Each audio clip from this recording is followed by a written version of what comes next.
untuk kita berbahagia, kita bergembira. Ini kita berkumpul di tempat ini tidak ada lain untuk bergembira. Kenapa?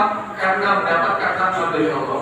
Rahmat yang paling besar yang kita dapatkan, rahmat yang terbesar sudah banyak rahmat Allah.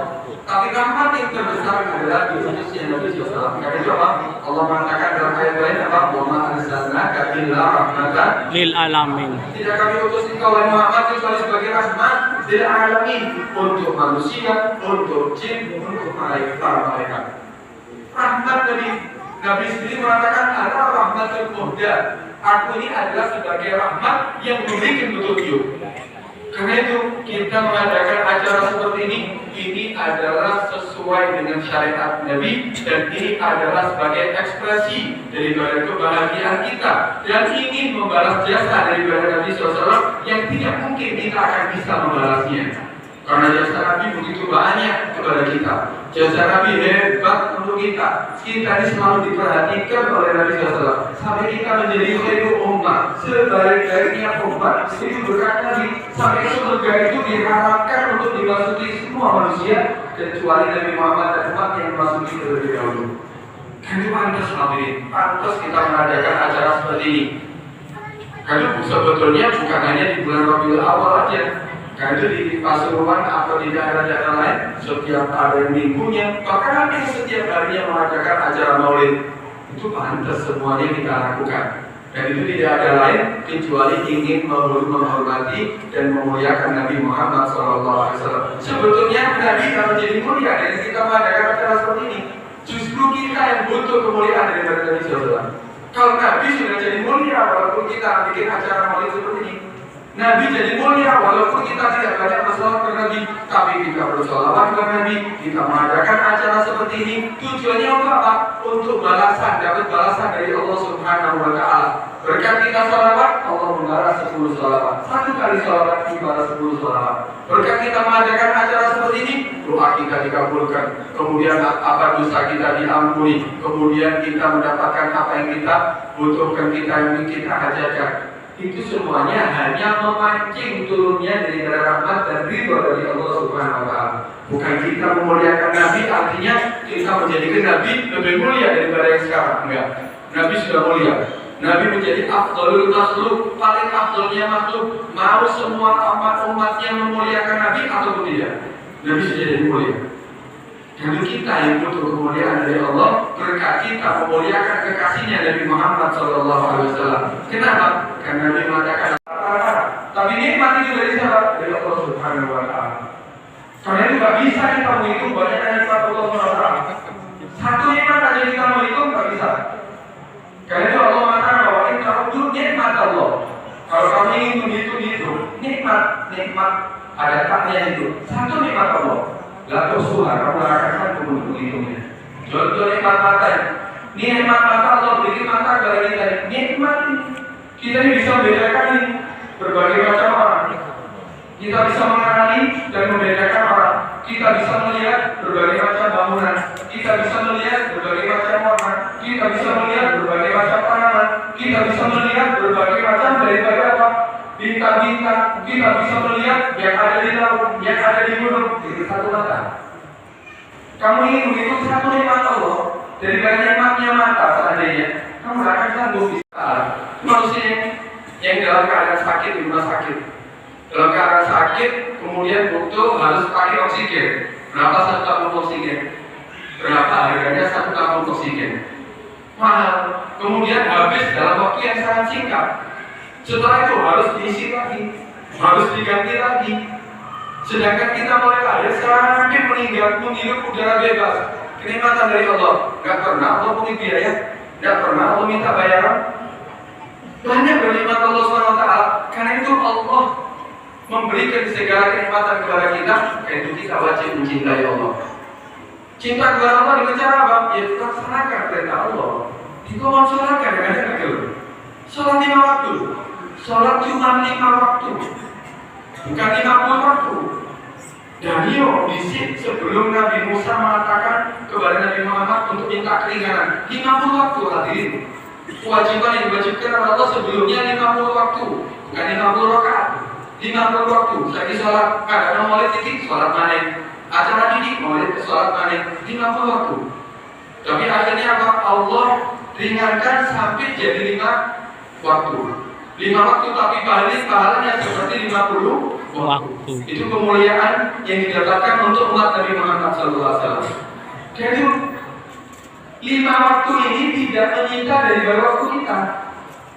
Tidak menyita dari waktu kita. Coba kalau kita mau hitung-hitungan. Kalau kita mau hitung-hitungan ya, ini kadang-kadang kita ini lupa. Kalau kita mau hitung-hitungan, berapa sih yang kita butuhkan untuk melakukan sholat 5 waktu? Anggap 5 menit satu sholat. Satu sholat 5 menit. Kalau 5 sholat berapa? Kalau 5 sholat berapa? 25 menit. Setiap hari semalam, sehari semalam berapa jam? 24 jam. Menyita waktu kita berapa? 35 menit. Menyita waktu kita baru 25 menit. Sisanya masih berapa? 23 jam 35 menit. Ngurusin agak sholat, keterlaluan kerja. Padahal dia mau kerja, bisa kerja. Padahal dia mau duduk dengan temannya, bisa. Padahal dia mau apapun yang dia lakukan masih banyak waktunya. Sholat 5 waktu nggak ada. Kurang aja nggak ada seperti ini. Kurang aja. Padahal kampanye ini, kampanye seandainya Ustaz Arsyad ini yang ngasih uang kepada kita, menjamin setiap kita yang hadir ini setiap minggunya dikasih uang berapa? 1 juta. Dijamin kehidupannya seandainya. Wah, kira-kira apa yang akan kita lakukan? Kalau seandainya dijamin 1 juta, kira-kira apa yang mau kita lakukan? Waduh, kita akan menghormati di Ustaz Arsyad. Kita akan muliakan di Ustaz Arsyad. Jangan sampai ada yang mengganggu. Apapun perintahnya akan kita lakukan. Yang dilarang aja kita akan tinggalkan. Padahal cuma kasih berapa? 1 juta setiap minggunya. Lah kalau masih balik kita ini apa? Mulai kita lahir sampai mati, semua kenikmatan Allah disuruh sholat 5 waktu nggak mau. Ini berarti apa? Orang yang benar-benar tidak tahu diri. Karena itu hukum bagi orang yang tidak melakukan sholat 5 waktu apa? Hukumannya apa? Dipenggal kepalanya. Kalau dia terinadah tidak melakukan apa mengingkari kewajiban sholat, maka dihukum penggal kepalanya dan dihukumi murtad. Tapi kalau dia meninggalkan sholat mas-masan, meremehkan kewajiban sholat, hukumannya apa? Dipenggal kepalanya. Itu hukum Islam. Kenapa? Gak pantas hidup ini apa? Kenapa? Gak tahu diri, dikasih segala kenikmatan oleh Allah mulai lahir sampai mati, disuruh sholat 5 waktu gak mau. Ini akan terlalu mana? Kok terlalu sekali? Padahal ketika dia melakukan sholat, segala kenikmatan Allah akan mudahkan. Baik itu kenikmatan dunia sampai akhirat. Padahal kebahagiaan yang akan dia dapatkan jadi melakukan sholat 5 waktu.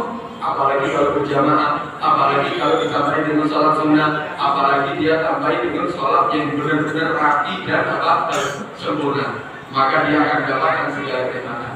Itulah ahibbullah lima yatukum bihi ni'amin. Wa ahibbuni kata Nabi, ihubbillah, dan kata cintai aku kata Nabi SAW, karena apa? Cinta kamu kepada Allah. Kita kalau mengaku cinta kepada Nabi, ya syaratnya harus cinta kepada Allah. Kalau kita cinta kepada Allah, berarti kita harus cinta kepada Nabi. Ini syarat yang paling penting. Cinta kepada Nabi kenapa? Bukan hanya kita ngadakan acara maulid seperti ini, ini berarti cinta. Mari kita sholat. Kita mengaku cinta kepada Nabi itu ya taat kepada Nabi. Karena itu al-mahabbah ya ta'ah. Cinta itu taat kepada Nabi. Kalau taat kepada Nabi, cinta bohongan. Jadi cinta apa? Cuma hanya slogan, cuma hanya casing toh. Tapi apa dalamnya berarti dia tidak mencintai Nabi. Kenapa? Enggak taat sama Nabi, enggak mengikuti ajaran Nabi, enggak melaksanakan sunnah-sunnahnya Nabi. Itu sahabat, ada seorang sahabat sangat cinta kepada Nabi. Cintanya hebat kali. Cintanya sahabat Nabi ini hebat. Ketika Nabi SAW, Nabi SAW ini ada seorang sahabat yang bernama Thauban. Ini Thauban ini selalu sholat belakang Nabi. Sholatnya selalu di belakang Nabi. Tapi satu saat ini Thauban tidak hadir beberapa hari. Akhirnya sahabat Nabi tanya kepada sahabat, "Aina Thauban? Mana Thauban ini? Kok setiap hari dia sholat belakang aku, kok sekarang tidak ada?" Akhirnya kata Nabi SAW, kata sahabat Nabi SAW, dia mengatakan, "Ya Rasulullah, dia sakit ya Rasulullah." "Duh, sakit apa?" Akhirnya tidak lama dikabarkan di antara sahabat Nabi datang kepada taubat. Nabi tanya kamu, kenapa kamu kok tidak hadir dalam sholat? Kamu tidak hadir dalam apa? Dalam ketika Nabi mengajarkan, ketika Nabi mengajarkan ilmu, mengajarkan syariatnya. Akhirnya kata taubat, udah aku akan paksakan aja. Besoknya datang. Buat aku sakit. Kalau di dunia, kalau semasa aku masih hidup, setiap kali aku rindu dengan engkau, walaupun tidak bertemu sesaat, tapi aku akan yakin akan bertemu dengan engkau ya Rasulullah ketika sholat 5 waktu dan ketika engkau mengajarkan syariat. Tapi yang aku pikirkan ya Rasulullah, bagaimana keadaanku nanti di hari kiamat, di akhirat? Bagaimana keadaanku di akhirat? Apakah aku akan diizinkan bertemu engkau ya Rasulullah? Ini padahal sahabat Nabi loh, yang nurut sama Nabi. Oh, pemenang sih nggak nurut. Ini sahabat Nabi yang selalu nurut dengan Nabi, yang selalu cinta kepada Nabi, yang dia pikirkan apakah nanti diizinkan bertemu dengan Nabi. Akhirnya apa kata Nabi SAW, kata si Tauban, ya Rasulullah, kalaupun aku masuk surga ya Rasulullah, surgamu tentunya lebih tinggi tingkatannya daripada tingkatanku ya Rasulullah. Kalaupun aku tidak selamat masuk surga ya Rasulullah, tentunya ada perbedaan antara kita ya Rasulullah. Engkau di surga, aku di neraka. Karena itu yang aku pikirkan dan itu yang membuat aku sakit ya Rasulullah. Ternyata sakitnya karena apa? Karena pikiran takut tidak bertemu dengan Nabi dan dikumpulkan dengan Nabi di akhirat. Padahal sahabat Nabi ini akhirnya apa? Tidak lama turun ayat menjawab daripada apa? Kerinduan daripada Tauban yang dia pikirkan sampai sakit tadi itu. Allah Subhanahu wa taala berfirman apa? Wa may yuti'illaha war rasul ya wa may yuti'illaha war rasula fa ulaika ma'al ladzina an'ama Allahu 'alaihim minan nabiyyin was-siddiqin wasyuhada was-salihin. Kata Allah Subhanahu wa taala, barang siapa yang taat kepada Allah, ini kuncinya. Kalau ingin bareng dengan Nabi, kalau ingin dikumpulkan bersama Nabi, kalau ingin menjadi orang yang selamat, katanya Pak, man yuti'illaha, barang siapa yang taat kepada Allah. Syarat pertama, taat kepada Allah. Kemudian war rasul, dan taat kepada Rasulullah. Kemudian apa? Faulaika, maka mereka inilah yang akan dikumpulkan bersama siapa? Faulaika ma'alladzina an'amallah, bersama orang-orang yang mendapatkan nikmat dari Allah. Minan nabiyyin, daripada para nabi, was-siddiqin, dan para orang-orang soleh, wasyuhada, dan orang yang mati syahid. Ini mereka akan dikumpulkan ketika apa syaratnya apa? Taat kepada Allah dan taat kepada Nabi.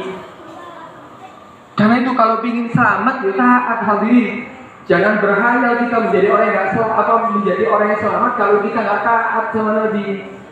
Sampai Nabi itu pernah ingin balas jasa, ada orang yang selalu khidmat kepada Nabi. Ibn Mas'ud, Abdullah bin Mas'ud ini kemana-mana bawa sadalnya Nabi, keliling bantu Nabi, sampai dilihat sama Nabi, ditawari, ya Abdullah bin Mas'ud, minta apa yang kamu mau minta? Is'alni, minta aku kepada aku akan kabulkan apapun keinginan kamu. Apa jawaban daripada Abdullah bin Mas'ud? As'aluka murafaqataka fil jannah ya Rasulullah. Yang aku harapkan ya Rasulullah, aku tidak berharap dunia, aku tidak berharap apapun kecuali aku berharap aku akan dibarengkan dengan engkau nanti di surga ya Rasulullah. Aku akan ingin bersama dengan engkau ya Rasulullah di surga. Sebagaimana di dunia aku bersama engkau, aku ingin di apa? Akhirat nanti di surga bersama engkau ya Rasulullah. Apa kata Nabi SAW? A'idhi bikasratis shalah. Aku akan berikan apa itu permintaan kamu. Aku akan mintakan kepada Allah dan kamu akan bersama aku di surga. Tapi tolong bantu aku dengan kamu memperbanyak sholat. Nih pada sahabat Nabi Abdullah bin Mas'ud diperintahkan untuk masih banyak sholat.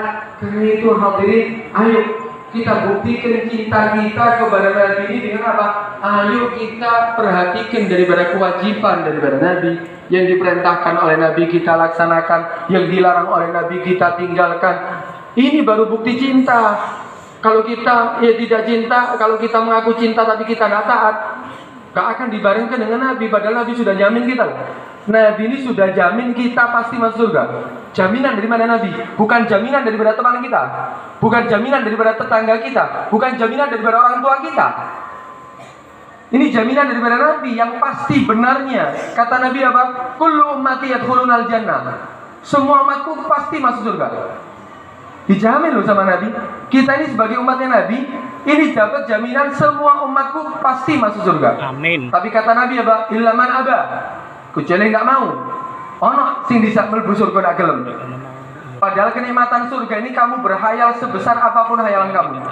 Kamu berhayal segala kenikmatan, kamu pernah melihat daripada kenikmatan apapun sudah. Surga lebih nikmat dan lebih hebat. Surga yang paling kecil itu antara langit dan bumi itu lebarnya. Antara langit dan bumi itu lebarnya. Itu paling derajat paling rendah. Ono sing duwe omah segede itu. Ini yang diberikan bagi orang yang masuk surga paling tingkatan paling kecil lebarnya. Biasanya kan panjang lebih panjang. Siapa yang taat kepada aku masuk surga. Siapa yang maksiat kepada aku, berarti dia orang yang tidak mau masuk surga. Kita di mana posisi kita hari ini? Kita ini posisi kita di mana sekarang? Kita tahu pribadi kita masing-masing. Bagaimana melaksanakan perintahnya Allah, perintahnya Nabi. Bagaimana maksiat? Apakah kita masih tetap melakukannya? Kita ini tahu posisi kita masing-masing. Taat sama Allah, taat sama Nabi, berarti apa? Dia orang yang masuk surga. Yang maksiat kepada Nabi, berarti dia orang yang tidak mau masuk surga. Kalau ditanya semuanya, mau masuk surga? Mau, semuanya pasti mau. Tapi daripada apa yang dia lakukan menunjukkan dia adalah orang yang tidak mau masuk surga ketika dia bermaksiat kepada Allah. Karena itu ayo kita buka hati kita jadikan apa benar-benar acara maulid ini apa tujuan supaya Allah mengampuni dosa kita, supaya Allah membuka hati yang menutup hati kita daripada apa? Daripada taat untuk melaksanakan perintah Allah dan perintah Nabi SAW. Mudah-mudahan Allah Subhanahu Wa Taala tidak jadikan acara maulid seperti ini hanya acara sekedar acara, tapi membuka hati kita dan mendapatkan taksir pengaruh yang besar dalam kehidupan kita sehingga keluar dari tempat ini kita lebih semangat untuk mengenal Nabi, lebih semangat untuk meniru Nabi, lebih semangat untuk melakukan syariat Nabi dan meninggalkan yang dilarang oleh Nabi Sallallahu Alaihi Wasallam. Mudah-mudahan panjang umur semuanya, sehat walafiat dalam keadaan taat kepada Allah Subhanahu Wa Taala. Amin ya rabbal alamin. Ini yang bisa saya sampaikan. Kurang lebihnya apabila ada kalimat yang kurang berkenan di hati hadirin, mohon maaf yang sebesar-besarnya. Hadza minni wa lakum minkum. Assalamualaikum warahmatullahi wabarakatuh. Waalaikumsalam warahmatullahi wabarakatuh.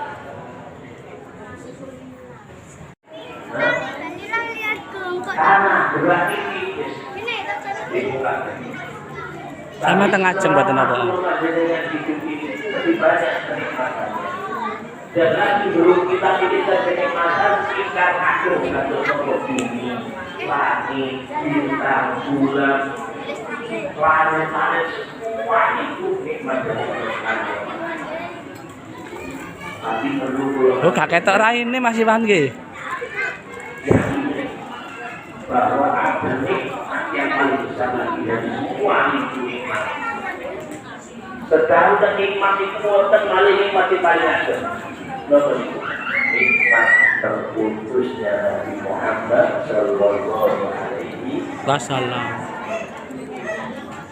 Nikmat kanjeng Nabi diputus di tengah-tengah kula panjenengan, ditadosaken kanjeng Nabi sebagai seorang yang paling dicintai oleh Allah dan ditadosaken menjadi Nabi kula panjenengan sedaya. Itu nikmat yang paling besar. Satu Allah terangkan semua nikmat yang ini miftah bagi rahmatillah, kunci ini rahmati Gusti Allah. Masjid merupakan tambah sumber daripada nikmat yang Allah akan usulkan Nabi Muhammad. Dan kalau panjenengan kepingin asal kata nyedek dengan Nabi Muhammad, nyambung dengan Nabi Muhammad. Bagi ada ini nomor jalan nyambung. Seperti dari kalau panjenengan nyambung. Tiap yang tersambung dengan Nabi Muhammad uripe eco. Hidupnya tidak akan ada masalah yang berarti. Betul masalah sing ageng-ageng. Kalau ada masalah mesti wonten jalan keluar.